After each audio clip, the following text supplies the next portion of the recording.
Hello humans and welcome to another episode of Gen X Gamer. That's right, the video game show that is not hosted by an annoying e-beggar. There is no Patreon, no super chats. That's right, we just talk about the games we love and how fun it is to hoard them, collect them. Now, with that said, let's get ready for the show. On today's episode, this show is intended for mature audiences only. Viewer discretion is advised. Hello humans and welcome to another episode of Gen X Gamer. Let's talk about how Xbox lost its mojo.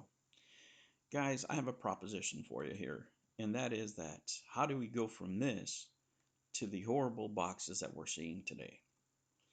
You know, at its core, the Xbox brand lost some of its DNA, specifically its Japanese DNA. If you remember back in the day, and for those of you who don't know, the design of the 360 was a combined effort by two different entities. It was Astro Studios and Her's Experimental Design Lab, right? And the two people involved, the two main ones, were Brett Lovelady at Astro and Kei Sato at Her's Experimental Design Lab. And they were combining their forces using American ingenuity and American engineering along with Japanese design and engineering to create something new. But the essence of the problem of the new design for the Xbox is this, and it's part of the interview. Now, guys, this interview I'm going to play at the end. It's going to be read by the reader if you're interested in the full interview. But it's from Gamasutra back in the day. This interview is from 2005. But this is the mindset of these people that were developing these consoles, right? What they were trying to do, what they were trying to accomplish. Here's a question posed to Lovelady. Do you think that console design affects sales? Lovelady said, yes, but if the console is poorly designed, will no one buy it? I'm not sure. You have to design something, and if you're all about building a brand and broadening your audience, then you should design something around ergonomics and the environment it's going into, and just your own brand confidence. People buy for a lot of reasons. Sometimes you can design something that people will look at and say, well, I don't need it, but I sure want it. It's pretty important. And I think he is correct. When you look at the aesthetics of the Xbox boxes is what they are. They say nothing. You can say whatever you want about the PlayStation 5. It's gaudy, it's a horrible design, but you're talking about it. The Xboxes are just squares that just blend into the background that nobody cares about. That's not usually what gamers go for. Consoles should have personalities. And the Xbox 360 had it in droves with faceplates and everything else. But the new Xboxes don't have it. And it comes now from the completely American engineered and design group that they're, having take over the brand. And it's a corporate decision for Microsoft. They don't want any Japanese influence. They'll take in some software, but those softwares that made the company great, that made it great choices, great alternatives to the first-person shooters are no longer there, and they were quite memorable. Gamers today are still fans of those games, and many of the people that grew up with the Xbox 360 are buying PlayStations because that aesthetic, that engineering just isn't there anymore. That DNA isn't there anymore. And you can say no. And let me tell you, I'm a fan of the Xbox brand. I'm not doing this video to crap on Xbox because I wish them well. I own both stocks. I own Xbox stock and Sony stock, right? But look at what they just did. They just sold Tango Studios. They developed The Evil Within 1 and 2, Ghostwire, a highly underrated game that plays better on the PlayStation, by the way. Hi-Fi Rush, which I'm sure is going to sell in the PlayStation 5 and it's going to do bonkers numbers and it will play better. Especially because it's a big game and their technology, their engineering, and there lies the problem. It's that software combined with the engineering that made the Xbox 360 great. It's in the DNA of the PlayStation 5, and it's not in the DNA of the Xbox right now. Let's go over some JRPGs, right? I just pulled stuff off the internet here. Star Ocean 4, people remember. Eternal Sonata, right? Spectral Force from Atlas, right here. Tales of Vesperia. These are just some, right? But there's other ones. I can remember Operation Darkness, for example. That was an Atlas game that came out. And are you kidding me? Vampires in World War II. And what about Catherine, right? Catherine. There was Game of Thrones, there was Spectral Force, of course. As far as other types of games, you had Zoid's Assault, for example. Yeah, Shmups, Ikaruga, Raiden 4, Akai Katana. These are some R-type dimensions. These that I'm showing you here, these are games that some of them are, can play in either console, Japan or the US. Radiant Silvergun. There's Death Smiles right there. A beautiful game. You had Persona Arena Ultimax, for example, among many others. So you had style. You had the first-person shooters that you can dive into, of course, that everybody loved. But it was more than that, right? It was a combination of both. It was a synergy of both. The company has lost that, has absolutely lost that, gone off the rails. And it goes to just the visual aspect of the company, the engineering. You have the Fables out there, Deadpool. I mean, you just look at the promo posters here. It's just a different console. It's just so different than what we have today. And when you go through this interview, right, and you hear what is being said and what went into the development of the Xbox 360, and you realize that this is a conversation being had in 2005. And in 2005, Lovelady had the perspective that is missing in the Xbox culture now. Because Xbox talks a lot about diversity now, but it's just visual diversity. When you look at their presentations, the people are the same. 90% of the people are the same. They no longer have that perspective from overseas. They no longer have that perspective of the Japanese input that they were having, and the Japanese were also looking into the European market at the same time. And it wasn't about having an input for for political reasons like they do now. It wasn't about anything else. It's about having a good console of what would sell. They were focused on the product. Microsoft is no longer doing that. Overtly, you see them not doing that. Overtly, they have divested themselves from engaging with their Japanese partners. Why? Because it's a different culture. In the Japanese market, Japanese developers are not buying into this new culture that they're trying to bring into Microsoft. And they probably never will. And that means people were going to continue to buy the PlayStation 5 in a rate of almost 5-1. Because what made the company great in the past is missing. You can't have a single point of view in a company and try to silence everything else that goes against the grain. If you're a developer at TangleWorks, I'm sure you were having a hell of a time trying to get your games done without the hand of Microsoft trying to input whatever direction they want to input, in which we know what they're doing now, right? Throughout their companies, whether it's Activision or anything else. And now we look at this, and I want you to compare these models to what you have now. Which would you rather have in your living room?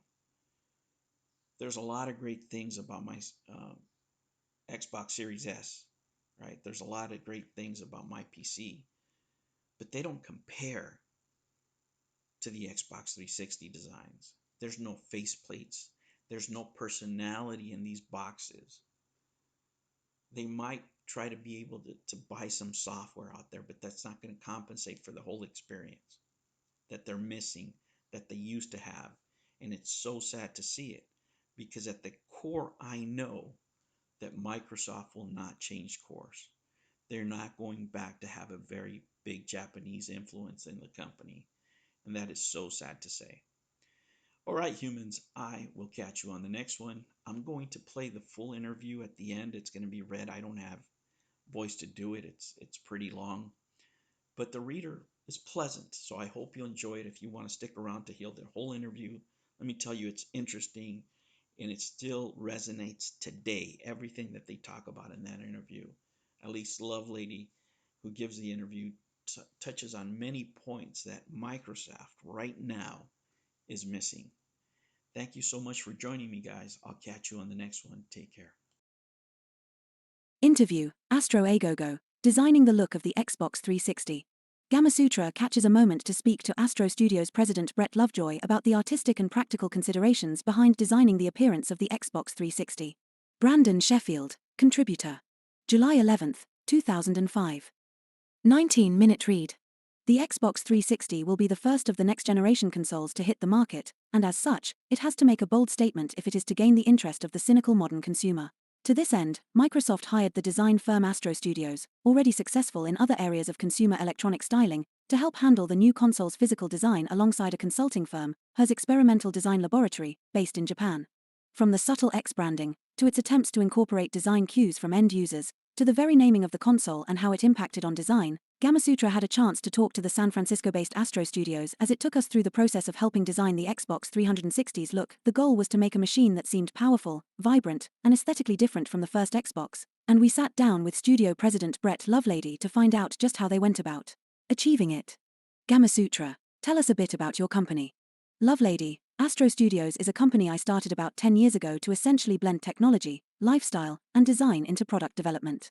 In the past, we designed mainly hardware, industrial design-based, graphic design-based, that sort of skill set, but working on fairly high-impact consumer products. Gamasutra, so you've designed consumer hardware before as well? Lovelady, yes, earlier on we were most well known for developing Nike's original sports watches and the IPAQ PDA for Compaq. And we've been moving more towards some game-related areas, working with Electronic Arts on cover art and logo development for SSX3 and NFL Street. At the same time we're doing all the Alienware hardware.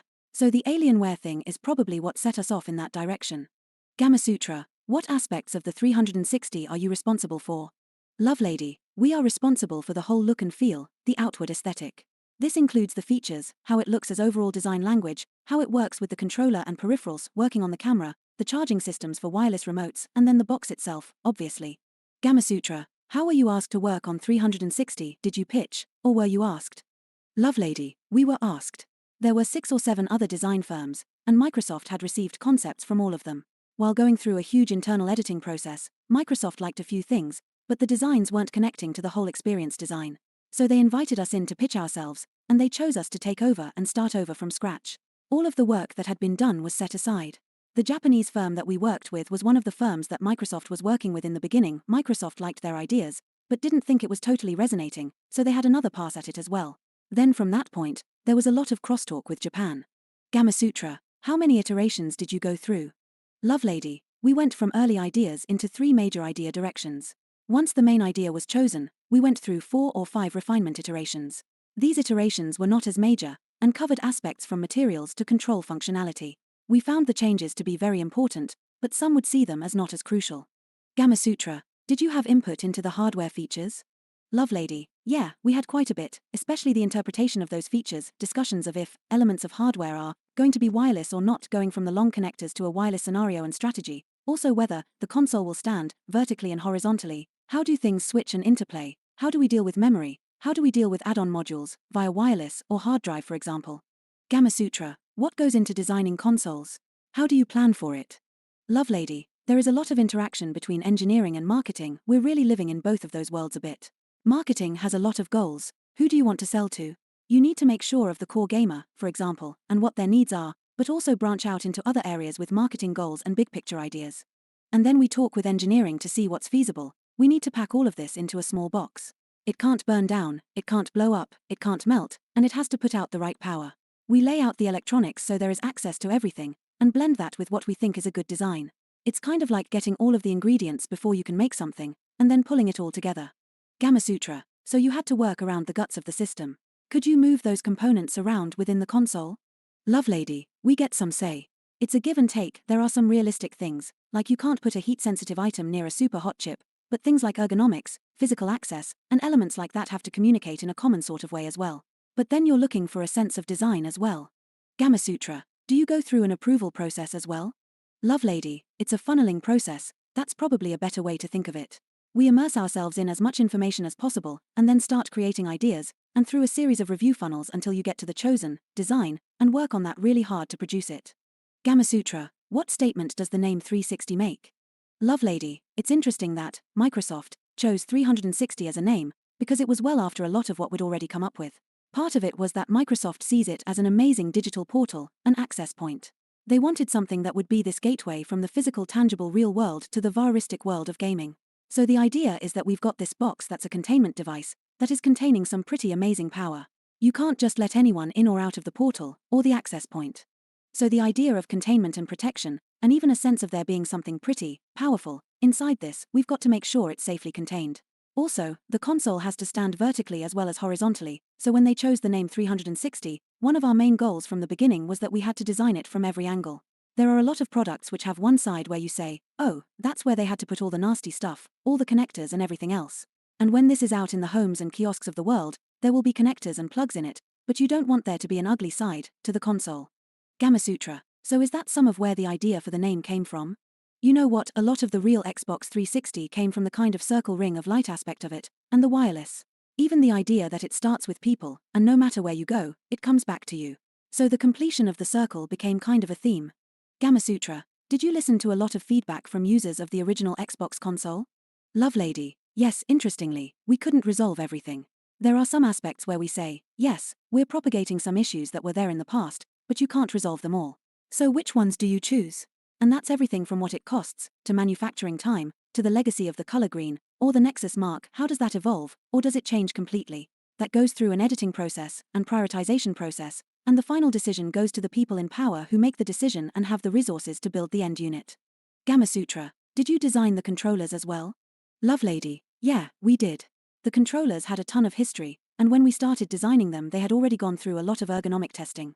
So a lot of the stuff was fixing the hardcore functionality. Part of our job was to look at new materials and processes, overall look and feel. We helped make a few adjustments, a few changes. You've got the button on the controller that activates live wirelessly, so there's some stuff that's pretty new, but there's such an established process around controllers that after testing, you wind up staying with a lot of what works. Gamasutra, the American version of the original Xbox controller was a bit of a monster, if you had smaller hands. Were there any particular concerns with the new design? Lovelady, this one has its challenges because now that it's wireless, it needs batteries. You've got this big battery module, giving up cords for batteries. There is a way to still put cords in it, and drop the batteries out, but I don't think we've resolved all of the issues. Size was a concern from day one, so we looked to make the controller fit many hand sizes for the global market. Gamasutra, when a system is vertical, the drive tends to wear down a lot faster. What did you do about this? Lovelady, the quality of the drive is something that Microsoft worried about. So they used the best quality drives they could, in the sense of being able to upgrade those quickly as well as we improve. People like things that can be used in the vertical mode. There's not much you can do about drive durability, since it's a high commodity item, so we tried to just build the best product possible. Some of the things that Microsoft tried to do with not just the wear, but also the heat flow, with the drive sitting directly on top of hot components horizontally is not that good, so it actually improves vertically. So you lose a little bit, you gain a little bit. Gamasutra, and what was the reason for the concavity? It seems to make the system less stackable. Lovelady, there are 2 or 3 things that came into play. One, more than anything, is regarding the access point to entertainment. We wanted something that wasn't just a static box, but that reflected the harnessed power. This is something that most of the press has yet to pick up on, but having taken the X off of the top of the system, we also designed it so that no matter what face of the console you looked at, you would still see a subtle X shape, because of the ergonomics of it. We talk about it in terms of the inhale. It's like the console is breathing in, pulling in all of this energy before you release it again. The idea is then that it's become a little denser, a little more compact, with implied motion, rather than just a static thing. Then when you go from horizontal to vertical, it has a real functional effect, which is that it creates more airflow around the product. Gamasutra, so how are you dealing with the Japanese and European markets? Lovelady, we talked a lot about what kind of environments the system will be going into.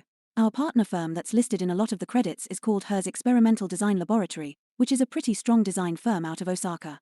The reason we partnered with them is that from the very beginning, we knew not everybody wants our big black box. We can make it more elegant, so people want to leave it out, but at the same time we didn't want to just design around Japanese environments. We wanted to listen to it, learn from it, and see what we could resolve. They did a lot of testing on what would appeal to the Japanese market, and it tested pretty well. We'll see when it comes out. Gamasutra, what design points did you want on the system, but weren't able to implement? Lovelady, yeah, there were a few things. We had higher hopes for the end caps, which cap the top and bottom of the system. We had greater expectations for what those could be. That turned out to be an expansion area in the final design. Those could have offered some interesting options, both functional as well as aesthetic. The faceplate offered a lot of opportunities, so when we got that to work, at one point, there was talk of the whole case, not just the front bezel, offering more possibilities. Also some of the features such as the ports for the DVD, at one point we thought we could do more with that, make it a little more special. But manufacturing volumes limited some of the material choices. Gamasutra, make elements a little more special how? Lovelady, different materials, maybe. We had some revisions with a different finish, and a higher quality plastic, which might be nice if it weren't such a heavy-duty cost. Gamasutra, any ideas that were a bit too out there? Lovelady, yeah, a couple of things. We wanted light to be part of the project. For example, you've got a wireless controller, and this product is in a cabinet, or around the corner, or something. How do you know what the relationship is with that product? You see what you see on the screen, but you kind of want to know that there's communication going on. We wanted a way to control light to do that. So maybe if you switch to live mode, the box would turn orange, or it would light up if you got a message, or light, and even sound could be integrated into gameplay. The box supports sound, but doesn't make sound. Without the wired control, if you send a signal, you kind of want a response. The user can really utilize this feedback to help communication between the system and the gamer. Things like that can happen, but they decided that this was complex enough, even though we would have liked it. We didn't want to overdo it, especially because of portability. Will people really carry these around? It's obvious these systems are going to go into cars, or be put in backpacks, so we need to suit those needs. People lug their consoles around, and even in the Japanese market, you've got to set them up, put them back, wire, rewire.it takes a lot of expert engineering and mechanical engineering to make things connect and disconnect and reconnect. These things should be pretty tough, but obviously not a brick. There are a couple of things we've got our fingers crossed about, hoping they'll make the final design. They're trying to make this thing so powerful, and still make money. Consumer electronics are running at 150 miles an hour. In 6 months it's going to be a whole other world.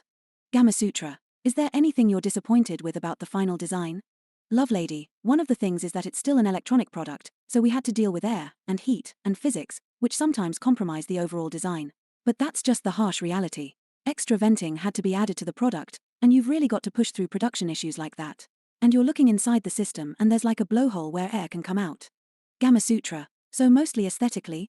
Lovelady, well, again it's a volume issue, but I think there are some other technologies are smaller and lighter, but they're so much more expensive that they would have had an impact on the size and scale of the 360. So not everything fit in there that we wanted to put in, and some of the things that are in there forced our decisions as far as scale and the overall size.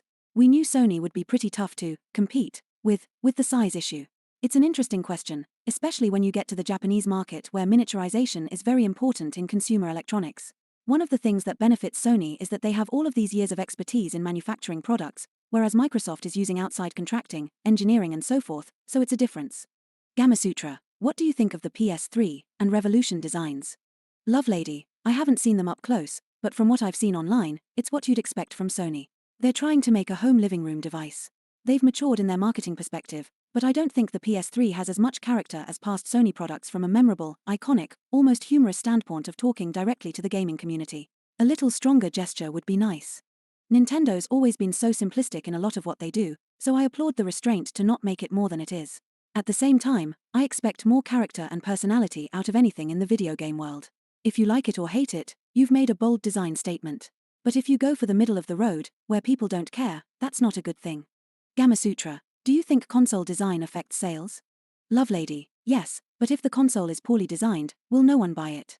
I'm not sure. You have to design something, and if you're about building a brand and broadening your audience, then you should design around ergonomics and the environment it's going into, and just your own brand confidence.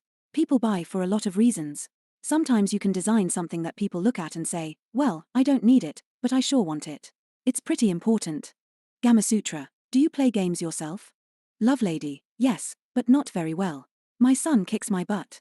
I like racing games like Project Gotham Racing. I waste a lot of time there. I'm trying to get better at it. We play a lot of online games in the studio, But me personally, I don't have enough time to be totally absorbed by it.